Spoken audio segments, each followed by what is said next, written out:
Let's be honest, you've probably been told that if you love someone, you need to show it. Call him, text back quickly, be available, give more, try harder, prove yourself. But what if I told you every man actually wants you to detach? Not because he doesn't care, not because he doesn't want love, but because when you detach, when you stop clinging, over-giving, or sacrificing yourself for crumbs, something powerful happens. You become a mirror. You stop chasing, you stop explaining, you stop overperforming for his affection. And suddenly he's forced to see the real value in front of him. Because you've stopped begging to be seen. You see, most women confuse love with attachment. They think if they let go, they'll lose him. But detachment doesn't mean cutting off your heart. It means reclaiming it. It means, I love you, but I love myself more. When a man feels you emotionally detach, he wakes up, not to your anger or your pain, but to your power. And the truth is, he wants to feel your power more than your desperation. He wants to know you're with him by choice, not by fear, not by need, and definitely not because you're afraid to lose him. Men don't consciously ask for it, but they are drawn to women who know how to walk away, not women who threaten to.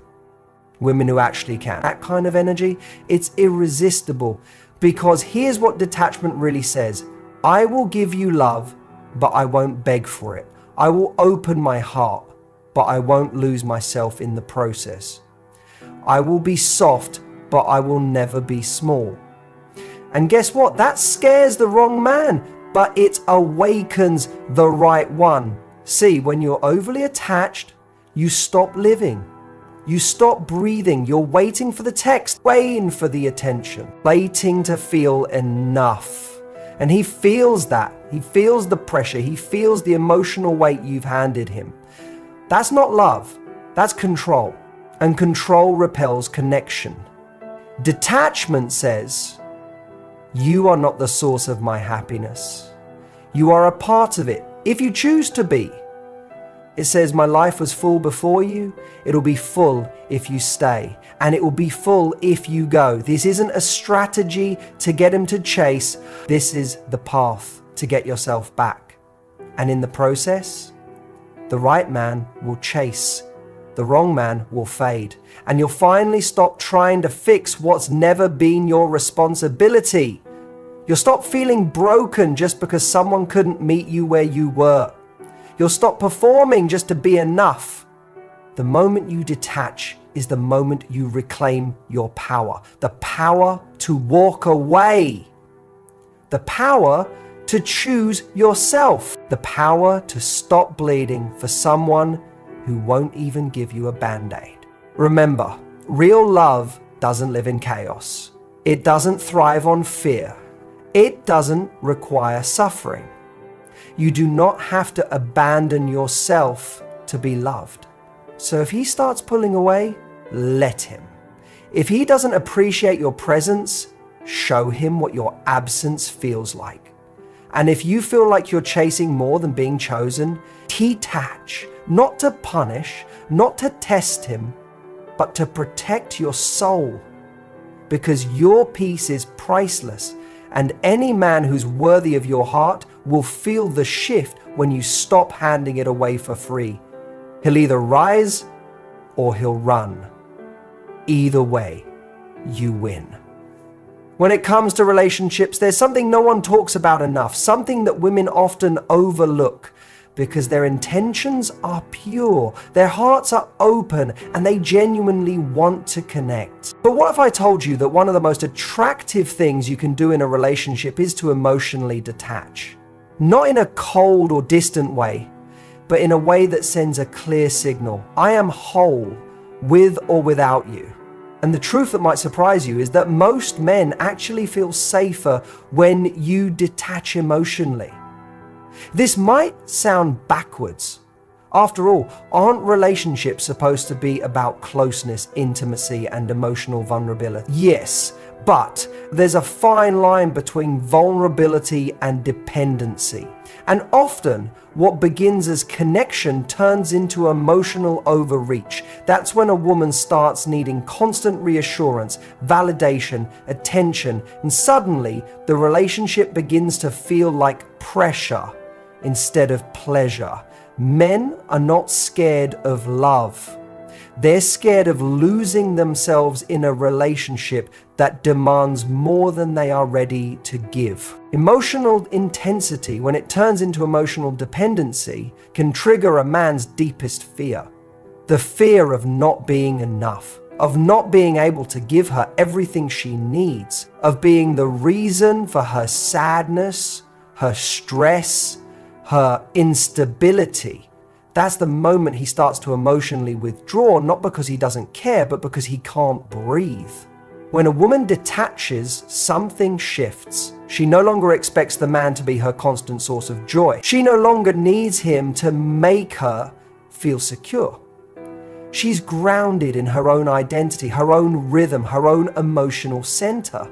And in doing so, she creates a powerful space that a man wants to step into, not run from. Men don't say this out loud. They don't come home and say, I wish you were more emotionally detached. That would sound cruel. But what they do say, or more often, what they show, is a kind of relief when the emotional temperature drops. When you stop trying to manage his every feeling. When you stop needing to talk about the relationship every other day. When you stop reacting to every shift in his mood or every delay in his reply. That's when he starts to relax. That's when he feels safe. This safety isn't about emotional distance, it's about emotional maturity. It's about knowing the difference between caring for someone and clinging to them. When you detach, you're saying, I trust you enough to live your life without needing to constantly manage mine. That trust builds freedom, and freedom is the oxygen every relationship needs. Think about it like this. Have you ever held something too tightly and watched it break? Maybe it was a fragile item, maybe it was a delicate flower, maybe it was even a conversation. The more you squeezed, the more it crumbled. That's what emotional intensity can feel like to a man. The tighter you cling, the more he feels the need to escape. But when you hold things lightly, when you let love breathe, that's when it grows. A man feels safer when you're not overanalyzing everything he says. When you're not making every action mean something about how he feels about you. When you can enjoy a moment without needing it to be a sign of where things are headed. This kind of emotional calm is rare. And when he feels it, he leans in. Because instead of feeling like he has to protect himself from your storms, he feels like he can rest in your peace. Detachment doesn't mean you don't care. It means you don't panic. It means you don't make someone else's behavior the center of your emotional world. And when you hold that energy, it's powerful. You stop trying to prove your worth. You stop trying to convince someone to choose you. You already know you're enough. And the right person will see that without needing to be chased. Ironically, when you detach, men often start to show up more because the space you've created allows them to step into the relationship from their own will, not your expectation. It's not manipulation, it's alignment. You've created emotional space, and now he can move freely within it. He feels trusted, he feels respected, and more importantly, he feels drawn to you, not pressured by you. When you're too attached, you start monitoring everything. How long it takes him to text back, whether he seemed off this morning, whether he still feels the same. That energy is exhausting for both of you. And it subtly communicates fear of losing him, fear of being abandoned, fear of not being good enough. But when you detach, You radiate confidence. You're not waiting for something to go wrong. You're not trying to control the outcome. You're simply being. And that presence is magnetic. A man wants to know that he can be with a woman who has her own emotional core. That she can be happy with or without him. That her happiness is not his burden, but her responsibility. That's not just attractive. It's irresistible. So detachment isn't about punishing a man with silence. It's not about becoming emotionally unavailable or pretending you don't care. It's about reclaiming your emotional center so you're not dependent on him to fill your emotional gaps. And when you do that, you give him the freedom to love you, not out of obligation, but out of genuine desire. Because every man, even if he never says it, wants to feel like he's with a woman who doesn't need him to survive emotionally. He wants to feel like he's wanted, not needed. Like he's part of your world, not your entire world. That balance is what creates long-lasting attraction. That's what builds real connection. And that's why emotional detachment, when rooted in self-worth, is not only healthy, it's necessary. It gives both of you room to breathe, space to grow, and a foundation that's based on choice, not fear. It's not about being less loving. It's about being more whole. And that kind of wholeness is what makes a man feel safe enough to truly love you back. Emotional independence is one of the most powerful traits a person can bring into a relationship. It's often misunderstood as being distant or unemotional, but in reality, it's the opposite. It's about being so grounded in who you are, so secure in your own worth, that you don't need someone else to constantly reassure you of it. And the truth is, that kind of self-assurance makes you deeply attractive. When you're emotionally independent, you're not looking for someone to fill a void. You're not searching for someone to complete you. You're already complete. And from that place, love becomes a choice, not a need. It's a decision to share your life with someone, not a plea for someone to save you from your loneliness or insecurities. That energy is magnetic because people aren't drawn to desperation. They're drawn to self-possession. When you're constantly seeking validation, it communicates something very subtle but very powerful, that you don't yet believe in your own value. And when someone senses that, they may try to comfort you at first, but over time it becomes draining. Because no matter how much they give, it will never be enough. Why? Because validation given from the outside can never fill a void on the inside. But when you walk into a relationship already knowing your worth, everything shifts. You don't overreact to silence. You don't spiral over mixed signals. You don't panic when someone pulls away slightly, because you're not interpreting every change as a threat to your self-esteem. You already have that anchored. You're not fragile, you're strong. And that strength creates safety for both of you. The irony is, the more emotionally independent you are, the more space you give someone to come toward you. There's no pressure, no grasping, no need to convince them to stay.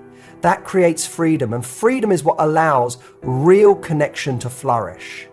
Because when someone feels free to leave, but still chooses to stay, that's when love becomes real.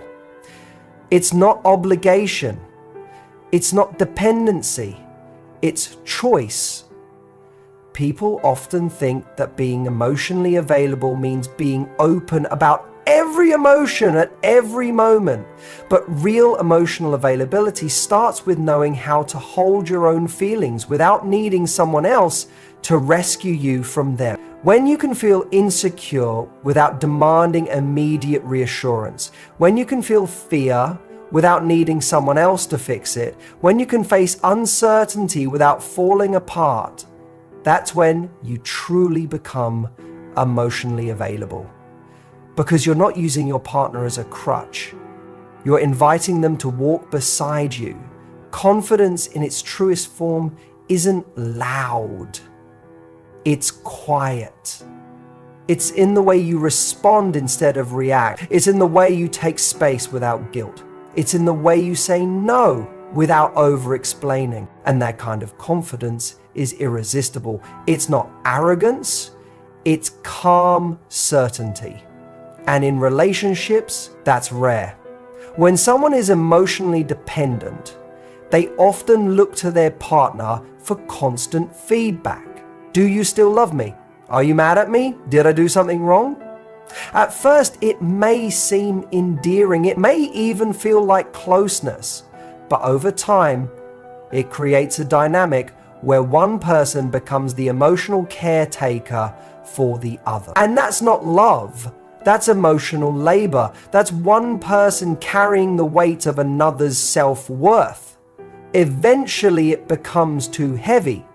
But when you show up with emotional independence, you're saying, I'm here to build something with you, not because I need to be saved, but because I choose to grow with someone who adds value to my already full life.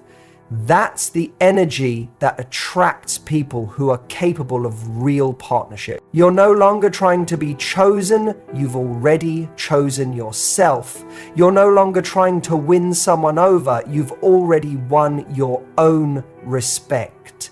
And from that place, you stop settling, you stop chasing people who are unsure, you stop tolerating mixed signals, breadcrumbing, and emotional confusion. Because you know what you deserve. And you're not afraid to walk away when it's not being given. This doesn't mean you don't feel, it doesn't mean you don't love deeply. Emotional independence doesn't make you colder, it makes you clearer. You're not numbing your feelings, you're simply not enslaved by them. You can have a bad day without projecting it onto someone else. You can have a moment of doubt without turning it into drama. You can communicate your needs without making them demands. That balance is what makes emotional independence so powerful in relationships. The right person doesn't want to carry your emotions for you. They want to share them with you. But they need to know that you're capable of holding yourself too. Because in the moments when they're tired, distracted, or struggling, they need to know that your emotional world won't collapse because they didn't reply fast enough. That's not a burden anyone wants to carry long term. When they see that you have your own emotional structure, that you're not shaken by every wave, they feel safe enough to lean on you too. And that's where the magic happens.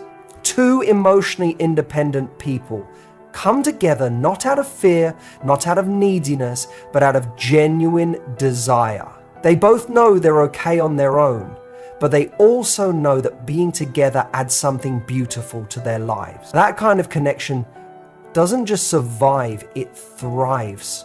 Because it's built on strength, not insecurity, on choice, not desperation.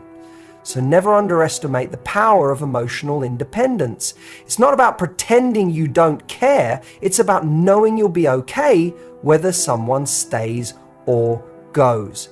And that inner certainty, that quiet confidence, is one of the most attractive things in the world. In relationships, there's a natural rhythm to connection. Give and take, come close and pull away, speak and listen, pursue and receive. But many people unknowingly disrupt this balance by holding on too tightly.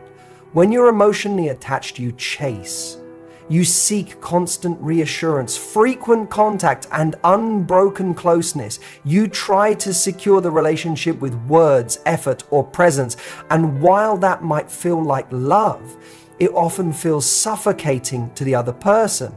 Especially to a man, this emotional intensity can create pressure instead of peace.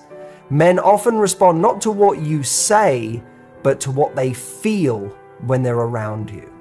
When you're constantly reaching, calling, asking, or worrying, it's not your words that overwhelm him, it's your energy. Even if your intentions are good, that kind of constant emotional pursuit sends the message, I need you to feel okay.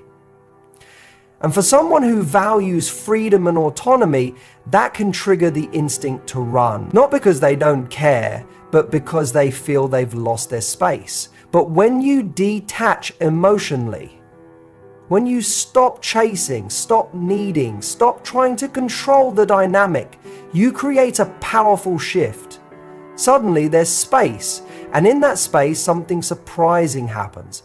A man feels safe to come towards you, not out of guilt, fear, or obligation, but out of desire.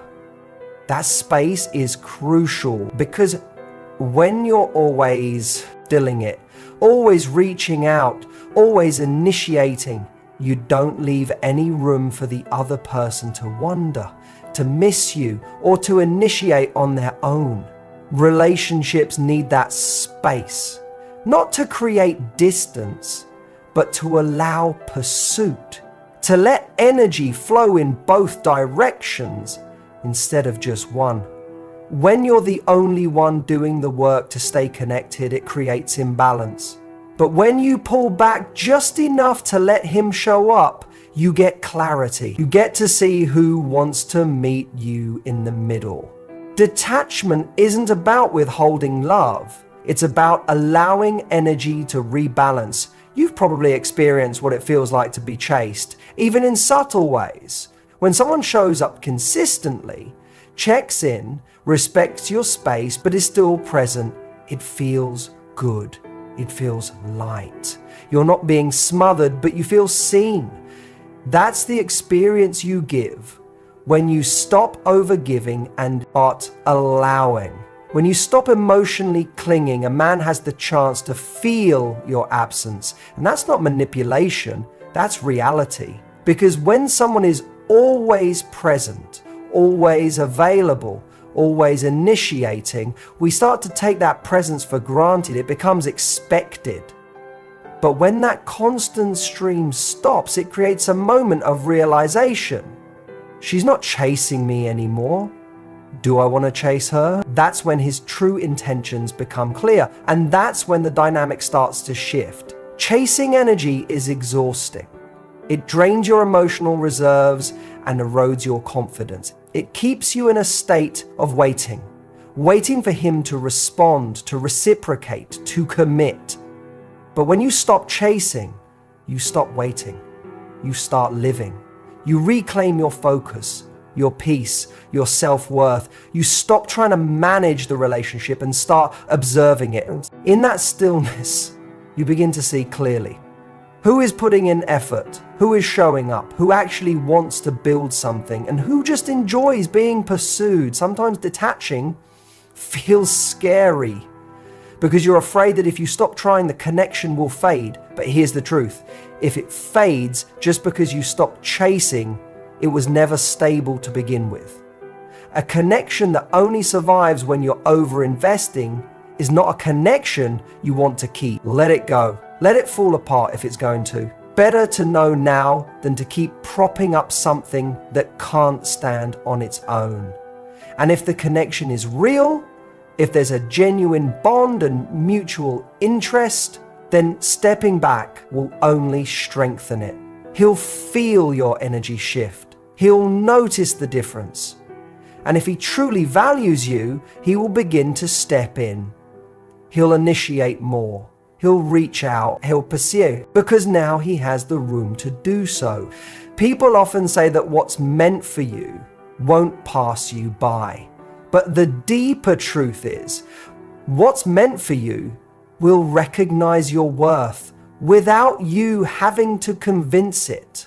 When you detach, you stop convincing, you stop persuading, you simply be. And in that stillness, the right energy finds you. Men are naturally drawn to what feels calm, confident, and emotionally stable. When you detach, you embody those qualities. You're no longer riding the emotional roller coaster based on what he does or doesn't do. You're steady, and that steadiness is incredibly attractive. It's not about playing games, it's about respecting the flow of energy in a relationship. Love needs space to move, it needs room to breathe. You can't always be the one pushing things forward. Sometimes the most powerful move is to pause, step back, and let the other person reveal their level of investment. Because when someone truly values you, they don't need to be chased. They want to come closer. They want to show up. They want to meet you halfway, or even more than halfway. But you'll never see that if you're always the one closing the gap. So create space, detach with peace. Let him come toward you, not because you forced it, but because he chose it. That's how you build something real. That's how you stop chasing and start attracting. Detachment is so often misunderstood. People hear the word and imagine frost forming over the heart, a deliberate refusal to feel, a kind of emotional exile. But real detachment is nothing like that. It is at its core an act of self-respect, an understanding that your inner peace is too valuable to barter for temporary attention or half-hearted affection. It is not a wall built out of bitterness. It is a boundary drawn in love. Love for yourself first, so that any love you give away comes from a place of wholeness instead of depletion. Think about the last time you turned yourself inside out to keep someone close. You answered messages the second they appeared. You said yes when you wanted to say maybe. You rearranged your plans so they never had to rearrange theirs. It felt generous in the moment, but afterward you were left with that subtle, hollow ache. The one that whispers you just bartered a piece of your self-worth for a few crumbs of validation. Detachment ends that trade. It says, I am available for connection, but not at the price of abandoning myself. Self-respect is the compass here. It points you toward what feels expansive and away from what makes you shrink. When you respect yourself, you stop negotiating with behavior that demeans you. You no longer tolerate emotional breadcrumbs because you know you deserve the banquet. Detachment is how that respect translates into action. It looks like pausing before you reply, so you can check in with your own feelings. It looks like offering grace, but also enforcing consequence. It looks like stepping away when conversations turn manipulative instead of staying to prove how tolerant you can be. Some will say detachment is selfish, that it shows you care more about your own comfort than someone else's feelings. But it takes courage to honor your needs when the easier choice is to silence them. Self-respect does not harm another. It simply refuses to harm you. If someone is wounded by your decision to prioritize your mental and emotional health, what they truly resent is losing the power to compromise it. People comfortable with love based on reciprocity welcome your boundaries because it reassures them you will also respect theirs. Detachment is not indifference. You can still feel deeply, offer empathy, and invest effort. The difference is you place your emotional oxygen mask on first. Your happiness is no longer hostage to someone else's unpredictability. When a partner grows distant, you feel the sting like anyone would, but you do not sprint into self-abandonment to chase them. You sit with the discomfort, breathe through the fear, and remember that whatever lesson unfolds, you will still have you. That is self-respect in motion, trusting yourself to survive disappointment without betraying your dignity. Ironically, this kind of composure invites genuine intimacy. When you stop clinging, the space between you and another person fills with curiosity instead of pressure. They are free to approach because they aren't dodging your anxiety. Your calm presence communicates a silent promise. I will not imprison you with my expectations. I will enjoy you if you choose to stay. That promise makes people lean in. They sense the quiet power of someone who wants them but does not need them for wholeness. Imagine standing beside a calm lake on a windless morning. The surface is smooth enough to mirror the sky. Now, picture tossing a stone, your need for reassurance, into the water. Ripples spread, distorting the reflection. The more stones you throw, the more turbulence you create. Detachment is choosing to keep the lake still so both of you can see each other clearly. It's understanding that grasping and fixing only muddles connection. Serenity invites it. Self-respect also protects you from the illusion that sacrifice equals love. Popular culture romanticizes grand gestures of self-neglect, skipping meals to cook his, canceling dreams to support hers, swallowing opinions to keep the peace. Yet love cannot flourish where one person is wilting. Detachment reminds you that your desires, friendships, and ambitions matter. You can compromise on details, but never on dignity. Anyone worthy of your heart will be inspired, not threatened by that standard. There will be moments when honoring this principle costs you. You might watch someone drift away rather than rise to meet the level of respect you require. That pain is real, but it is momentary compared to the slow corrosion of staying and betraying yourself. Detachment hands you the bittersweet relief of knowing the truth sooner rather than later. It spares you the limbo of perpetual almosts and maybes. To practice it, start small. When a text comes in, pause. Ask what version of yourself wants to answer, the one anxious for approval or the one anchored in worth. When plans get cancelled last minute, decide whether rescheduling feels respectful or one-sided. When an apology feels vague, request clarity instead of accepting ambiguity. Each choice is a vote for your self-respect, a way of teaching others how to treat you because you've already shown yourself how. Over time, detachment becomes less of a technique and more of a temperament. Your nervous system learns safety is internal, not conditional on another's mood.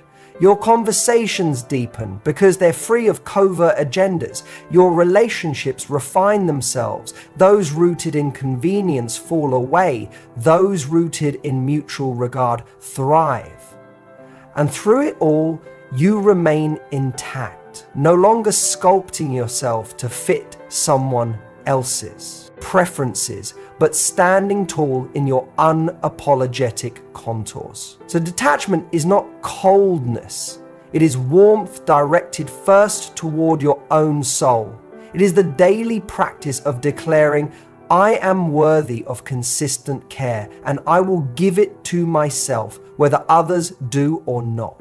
From that truth flows a love that is cleaner, steady, and infinitely more sustainable, because it begins and ends with self-respect.